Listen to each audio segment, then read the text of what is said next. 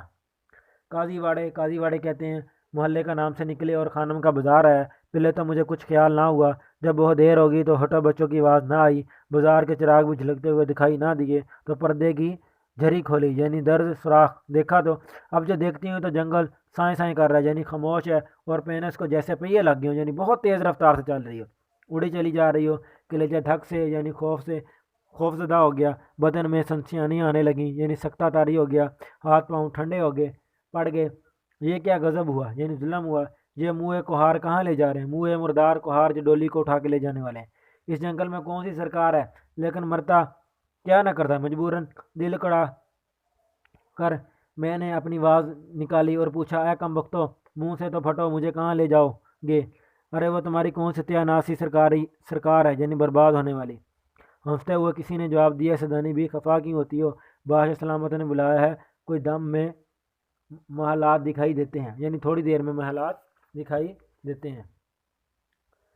ایسا معلوم ہوا جیسے کوئی پالکی کے پاس بول رہا ہے، منہ نکال کر جو دیکھا تو بیگم کیا کہوں، ایک بے چاکی شکل کا آدمی یعنی بے ڈھنگی شکل کا، بکرے کا سا منہ، گھوڑے کی سی آنکھیں، اور پالکی آپ چلی جاتی تھی، نہ کوہار تھے نہ کہاریاں۔ اب تو ڈر کے مارے میرا دم گھٹنے لگا، آنکھیں بند کر لیں اور کلمہ پڑھنے لگی، ڈھیر ہو کر رہ گئی۔ دو منٹ کے بعد پھر ہمت کی کہ اول مرنا آخر مرنا، پھر مرنے سے کیا ڈرنا، للکار کر بولی چیلنج کر کے، ارے جوان مرگ، تو کون ہے، جن یا بھوت؟ یاد رکھ میں سدانی ہوں، مجھ کو بتا نہیں تو جل کر راکھ ہو جائے گا، بھلا چاہتا ہے تو مجھے یہیں اتار دو۔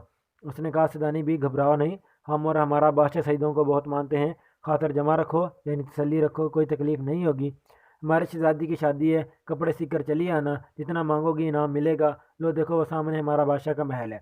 بڑی مشکل سے ڈرتے ڈرتے آنکھیں پھاڑ کر دیکھا یعنی غور سے دیکھا تو واقعی پالکی ایک عالیشان دروازے پر کھڑی رکھی تھی، روشنی ایسی تھی کہ دن معلوم ہوتا تھا، سوئی گر پڑے تو اٹھا لو، اور مزہ یہ کہ سورج تھا نہ چاند نہ فانوس یعنی جھاڑ کندیل کہیں نظر آتے تھے، نہ لالٹین، چوبدار یعنی دربان، باریدار یعنی پہرے دار مرد ہیں، ادھر کے ادھر دوڑ رہے ہیں، آسمان پر عجب یعنی عجیب طرح کے باجوں کی آوازیں آ رہی تھیں۔ یہ تماشا دیکھ کر میں ساری مصیبت بھول گئی، میں حیران تھی کہ یہ کس بادشاہ کا محل ہے، یہ گہما گہمی یعنی رونق تو ہمارے بادشاہ کے یہاں بھی نہیں ہوتی۔ قصے کہانیوں میں جیسے پریوں کا ذکر سنا ہے، ایسی ایک پری شانوں پر بال بکھرے ہوئے، شانوں کہتے ہیں کندھوں پر، بازوؤں پر میرے پاس آئی اور مہین یعنی باریک آواز میں بولی، سدانی بھی بڑی راہ دکھائی یعنی بڑا انتظار کروایا، ہمارے بادشاہ اور بادشاہ بیگم کب سے تمہارا انتظار کر رہے ہیں، آؤ چلو میں تم کو محل کے اندر لے چلوں۔ میں پالکی سے اتری اور چادر کو اچھی طرح اوڑھ اس پری کے ساتھ چلی، کیا کہوں اندر کیا بہار تھی، بہار کہتے ہیں رونق کو، ہزاروں پریاں، گورے گورے رنگ، بوٹا سا قد یعنی لمبا، زرق برق کپڑے یعنی چمک دمک والے، ہنستی چہلیں